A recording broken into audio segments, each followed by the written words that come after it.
Step out of the car. Now.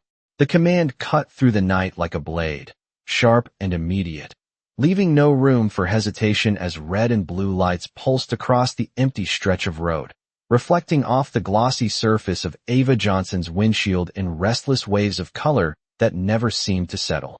Her hands rested calmly at 10 and 2, fingers steady against the worn leather of the steering wheel, her breathing even, measured, as if the chaos outside her window belonged to someone else entirely. Across the street, a convenience store hummed under fluorescent light, its flickering sign buzzing faintly, while a young boy stood near the entrance, phone raised, recording without fully understanding why, his small voice whispering, "Mom, are they arresting her?" But no one answered him, not yet. Officer Daniel Brooks approached with the slow confidence of someone who had done this 1,000 times before, his boots striking the pavement in firm, deliberate steps, his partner lingering just behind him, scanning, watching, already forming quiet conclusions that didn't need to be spoken aloud.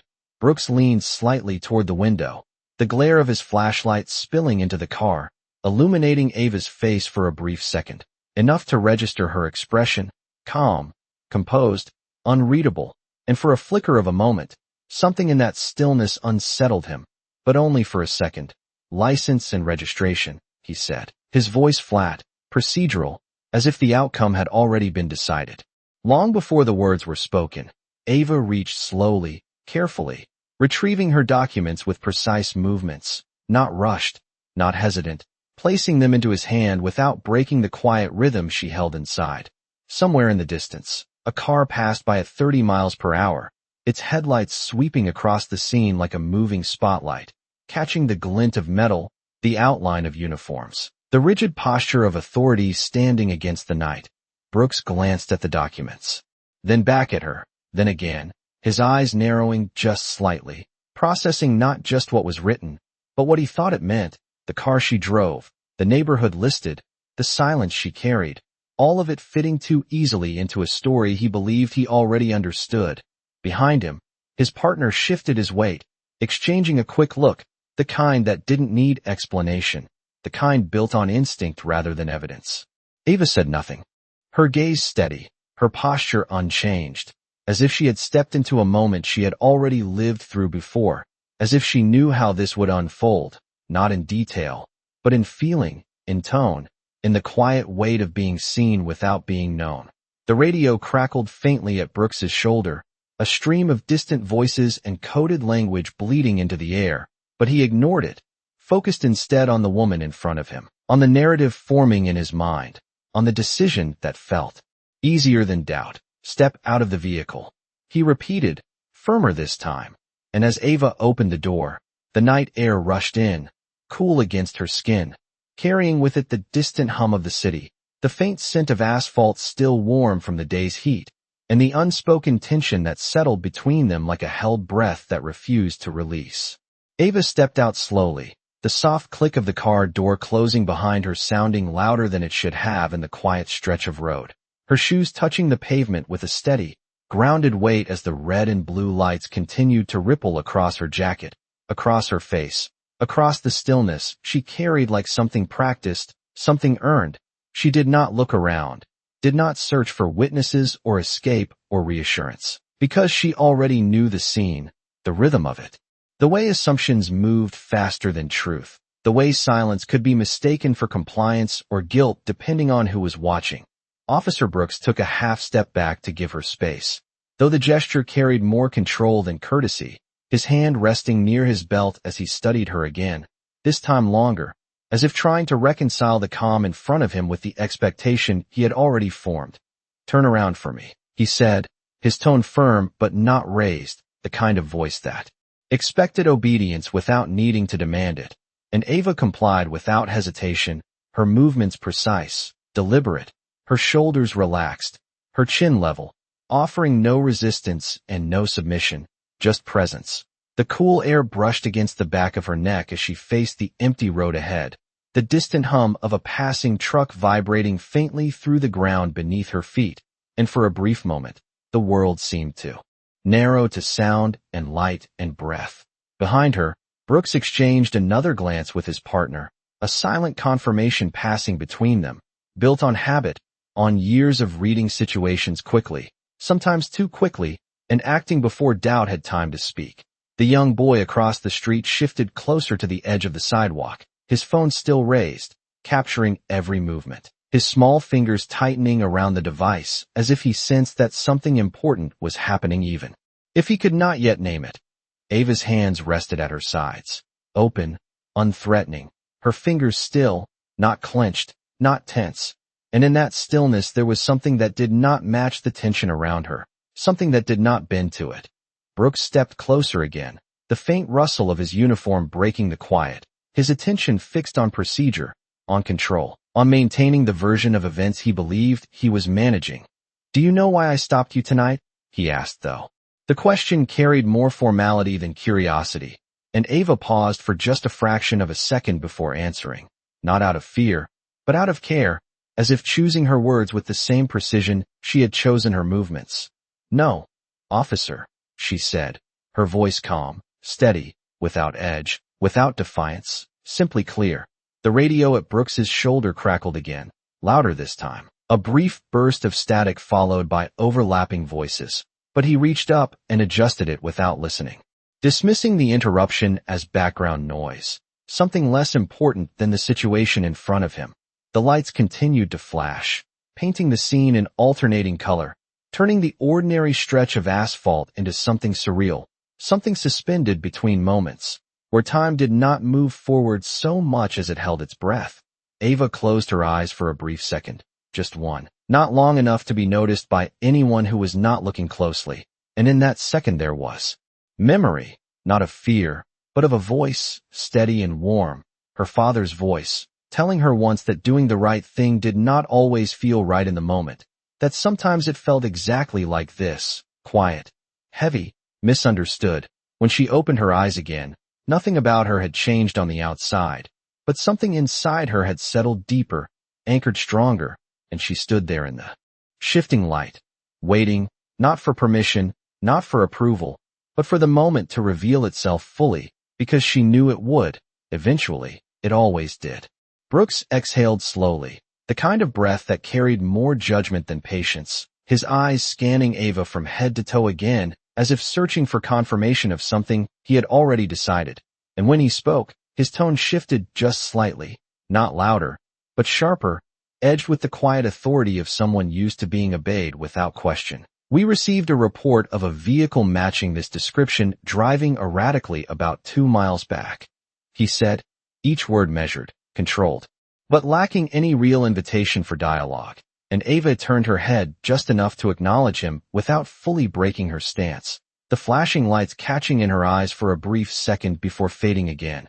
"I have been driving straight from downtown," she replied, her voice even, her words clear, not defensive, not dismissive, simply factual, and Brooks nodded once, though it was not agreement, more like dismissal, as if her answer had already been filtered through a conclusion he trusted more than her voice. Behind him, his partner shifted again, glancing toward the patrol car where the onboard computer screen glowed faintly through the windshield.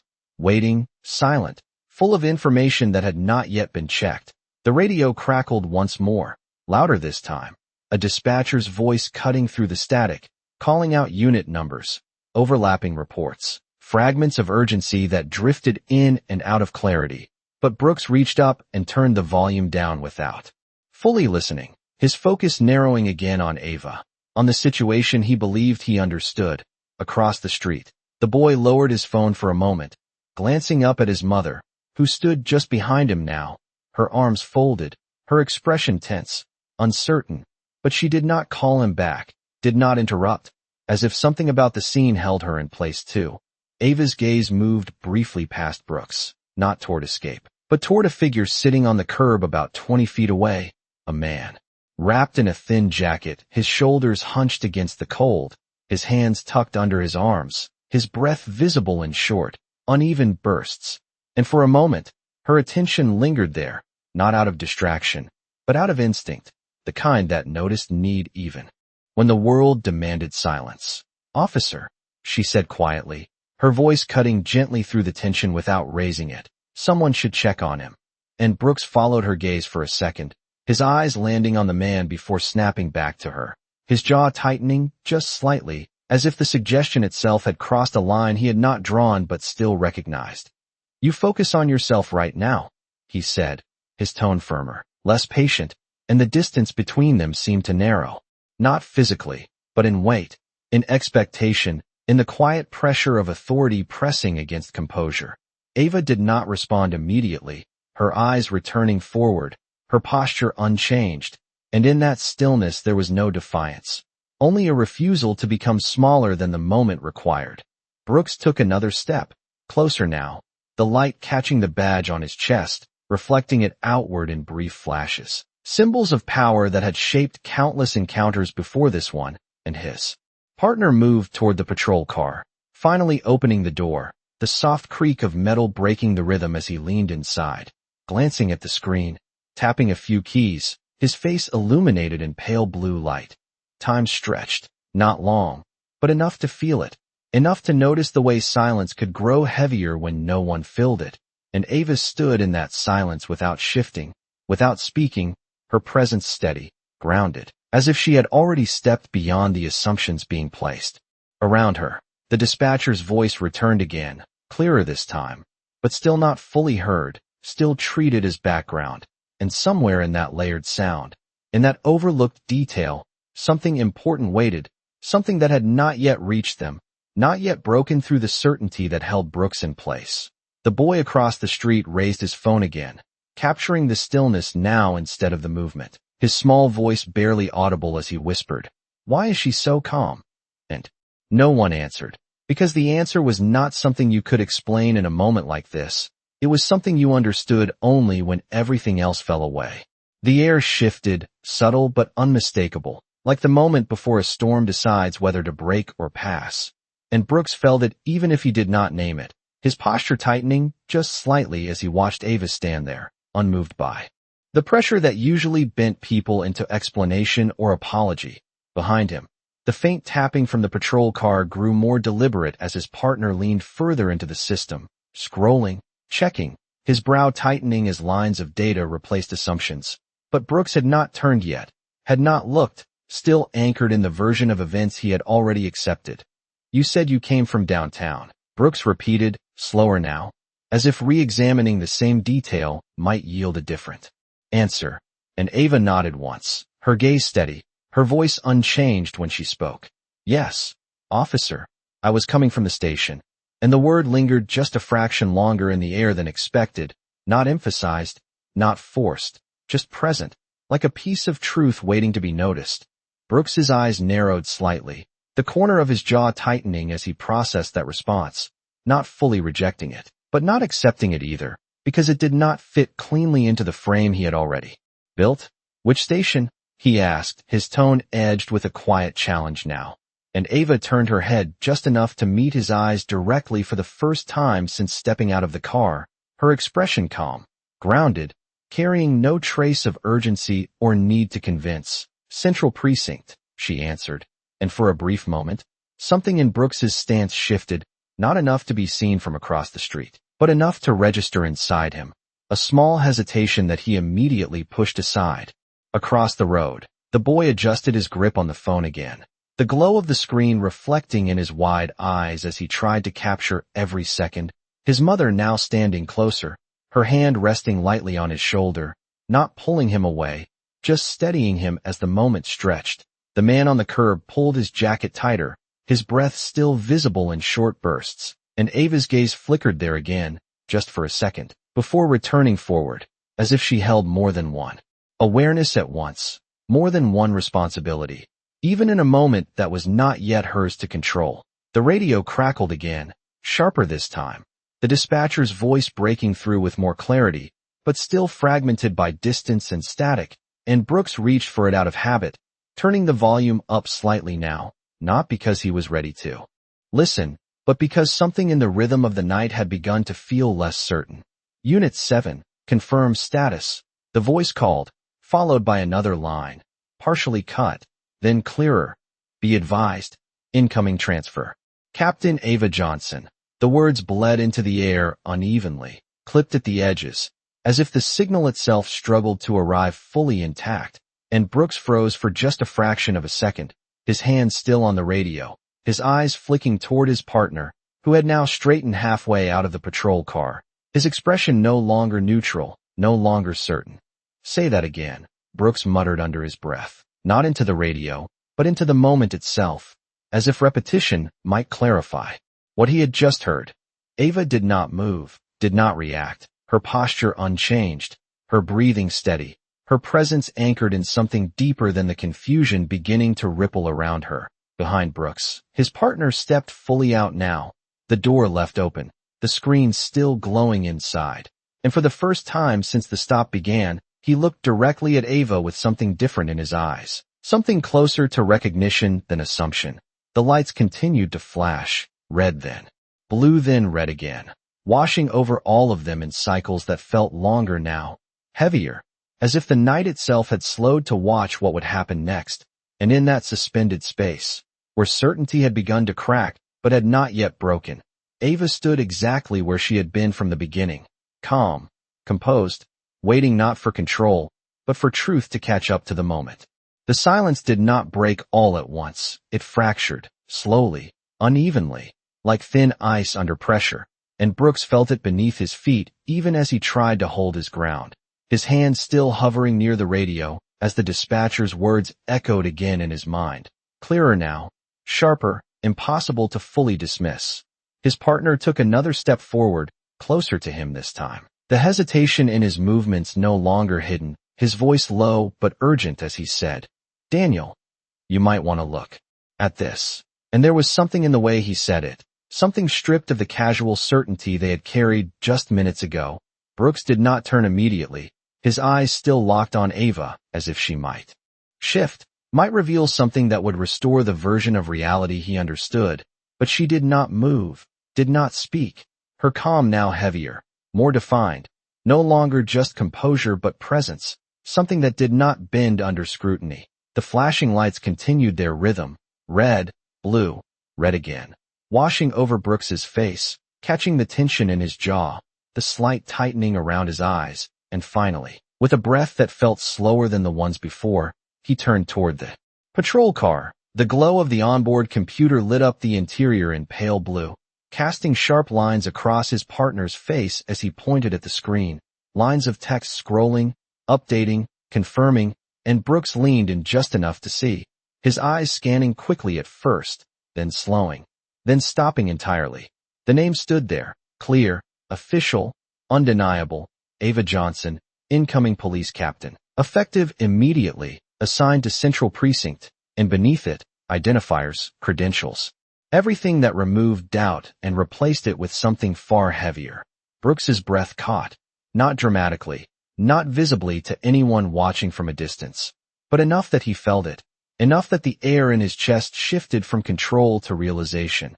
Behind him, the world continued, the hum of the street, the faint rustle of wind, the boy's quiet voice as he whispered something to his mother, but all of it seemed distant now, muted, as if the moment had pulled Brooks inward, forcing him to stand inside it fully.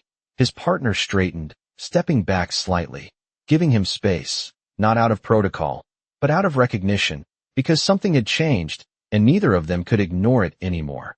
Brooks turned back slowly, each movement more deliberate than before, his posture no longer rigid with certainty, but held together by something more fragile. And Ava stood exactly where she had been, her hands still at her sides, her gaze steady, her presence unchanged, as if the truth that had just landed for him had always been there for her. The distance between them felt different now, not smaller, not larger, but redefined, stripped of assumption, exposed in a way that made every previous word, every gesture, echo differently in Brooks's mind. He opened his mouth slightly, then paused. The words he had used earlier no longer fitting, no longer carrying the same weight, and for a moment, the only sound was the faint crackle of the radio, still active, still speaking, now repeating the confirmation with clarity. Captain Ava Johnson, reporting to Central Precinct, unit acknowledgement requested. And this time, Brooks heard every word. Across the street, the boy's phone remained raised, capturing the shift that no one could fully explain, The way authority had quietly, completely changed direction without anyone moving more than a few steps.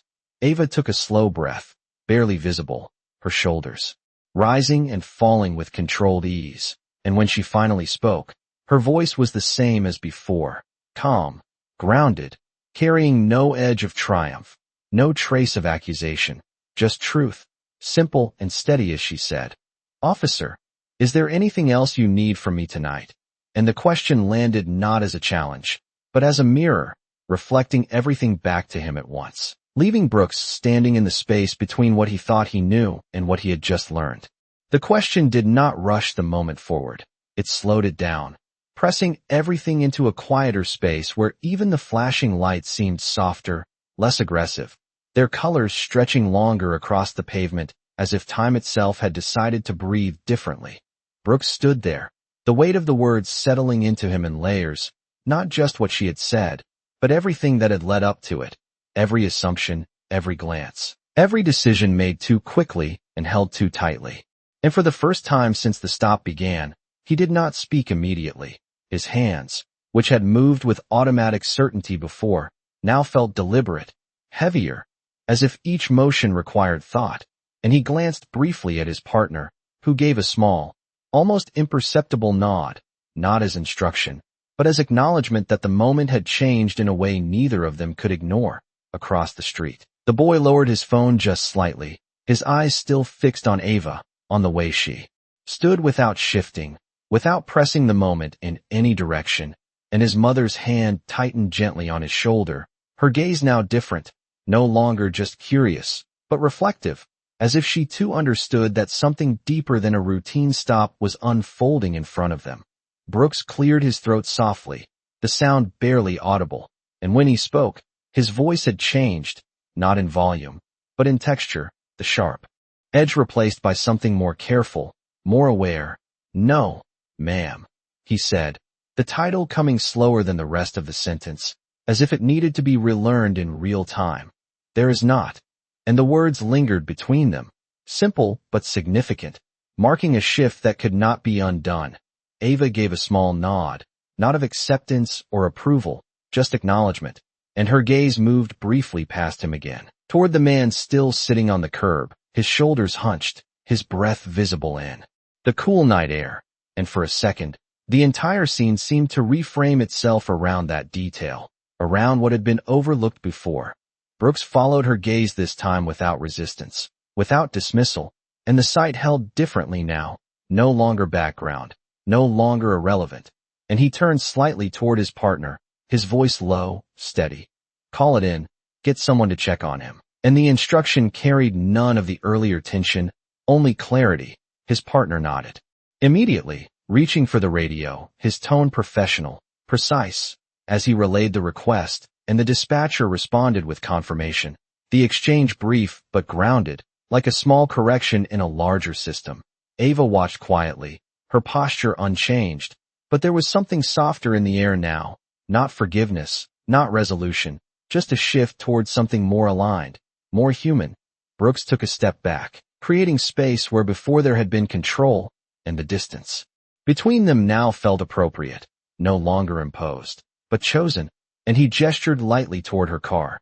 "You are free to go," he said, each word clear, measured, and Ava turned toward the vehicle, her movements as steady as before, as if nothing had needed to change on her part for the world around her to adjust. The door opened with the same quiet click, the interior light casting a warm glow that contrasted with the flashing colors outside, and as she placed one hand on the door frame, she paused for just a second, not long enough to draw attention, but long enough to feel. Then she stepped inside, settling into the driver's seat with the same calm precision that had carried her through the entire encounter. The engine remained running, the dashboard light steady, familiar, and as she closed the door, the sound sealed the moment, separating what had happened from what would come. Next, outside, Brooks stood still, watching the reflection of the lights ripple across the car's surface, his posture quieter now, more grounded, and the radio at his shoulder hummed softly, no longer ignored, no longer dismissed, just part of the world again. The boy across the street slowly lowered his phone completely, his voice softer now as he asked, "Mom, Was she in charge the whole time? And his mother exhaled gently, her eyes still on Ava's car as she answered, "Sometimes people do. Not have to say it out loud for it to be true."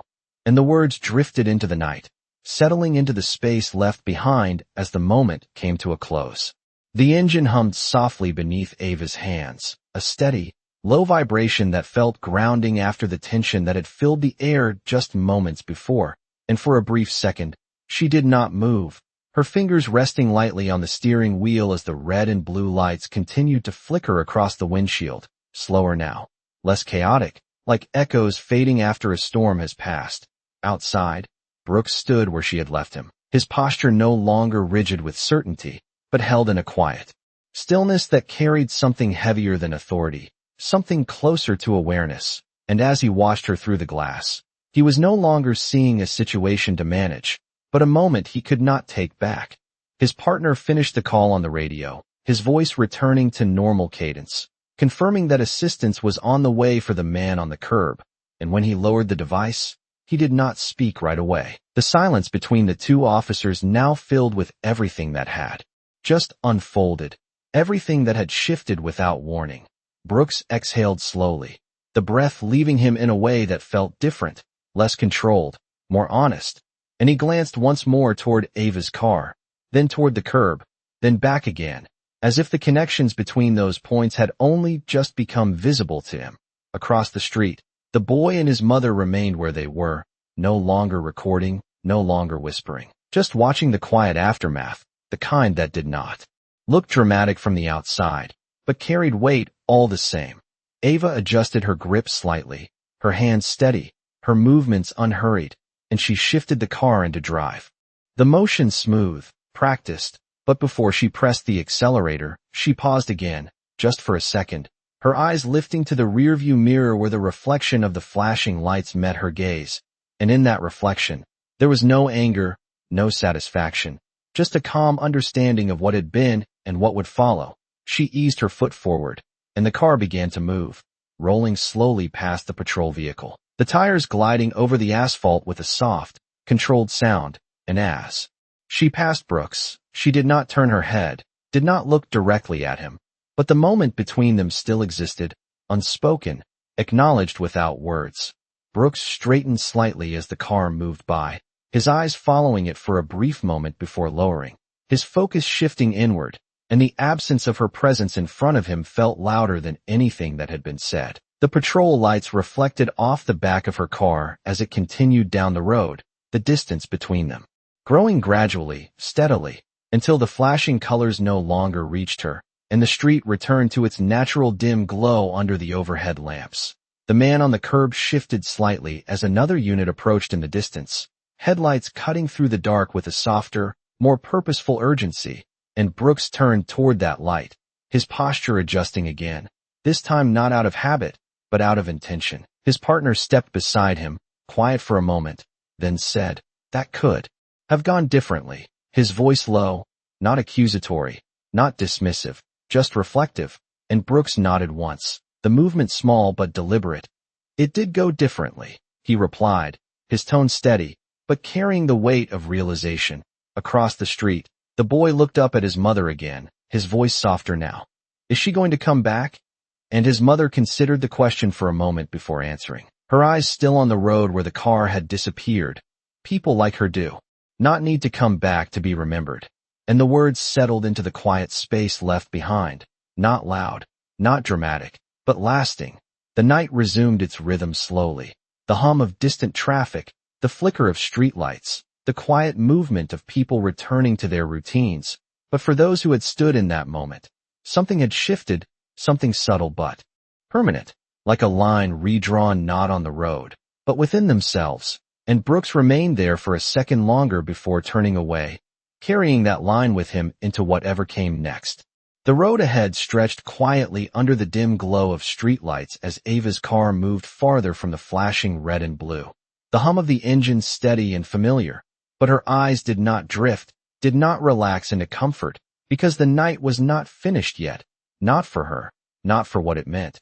She drove at a measured pace, 30 miles per hour, hands firm on the wheel, her reflection faintly visible in the rearview mirror. And for a moment, The silence inside the car felt heavier than the tension she had just left behind, not because of fear, but because of memory, the kind that lingers without asking permission.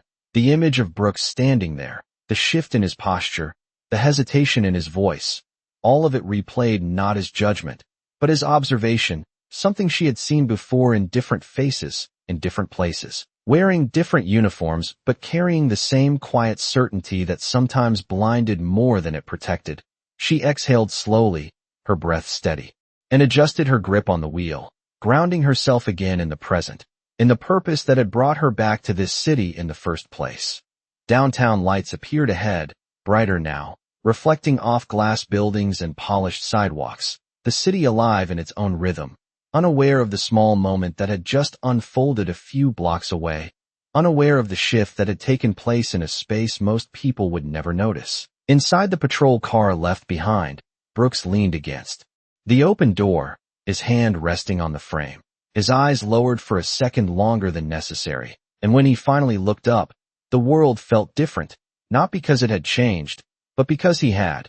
His partner stood beside him, arms loosely at his sides, watching the approaching unit that slowed near the curb, two officers stepping out with a quiet efficiency, their attention immediately drawn to the man sitting there, their voices calm, measured, as they knelt slightly to speak with him, offering help instead of assumption. Brooks watched that interaction closely, his gaze more attentive now, more present, and something in his chest tightened, not with guilt alone, but with recognition, the kind that does not come from being told, but from seeing clearly for the first time.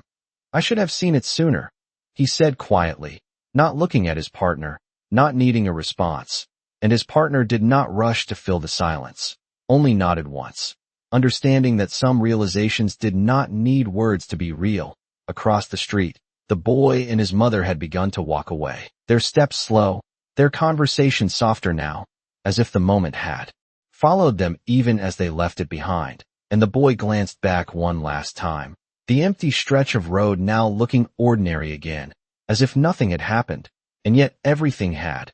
Ava turned onto a wider avenue, the city opening up around her, traffic lights changing in steady cycles, cars passing at predictable speeds, life continuing as it always did, but her mind remained focused, not on what had been done to her, but on what she would do next, on the responsibility that came with the title she carried, not just in name, but in action.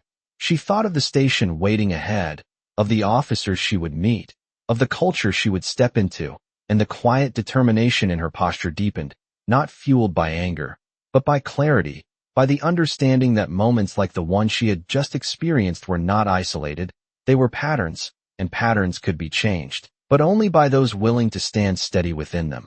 She stopped at a red light, the glow washing over the hood of her car, and for a brief second, everything paused again, the city holding its breath between cycles, and Ava looked forward, her expression calm, her eyes focused, and when the light turned green, she moved forward without hesitation, carrying with her not just authority, but something far more powerful, the quiet strength of someone who did not need to prove who she was, because she already knew. The station doors slid open with a soft mechanical hum as Ava stepped inside, the polished floor reflecting the overhead lights in clean, uninterrupted lines, and for a moment, the noise of the city faded into something quieter, more controlled, more deliberate. A few officers near the front desk looked up briefly, their conversations pausing mid-sentence, their eyes registering her presence before quickly shifting away, not out of disrespect, but uncertainty, as if something unspoken had already reached them before she did. Ava walked forward at a steady pace, her footsteps measured, echoing lightly in the open space, her posture calm, grounded, unchanged from the moment she had stepped out of her car earlier that night, and yet everything around her felt different now, charged with awareness, with anticipation. Behind the desk, a senior officer straightened slightly, his expression shifting from routine focus to quiet recognition as he glanced at the monitor beside him, then back at her, and without needing confirmation, he nodded once, subtle but clear. "Captain," he said, the word landing in the air with a weight that did not need to be emphasized. Ava returned the nod, not slowing, not pausing, simply acknowledging, and continued toward the hallway that led deeper into the station, where voices drifted from open offices, where radios murmured softly, where the rhythm of work carried on as it always had.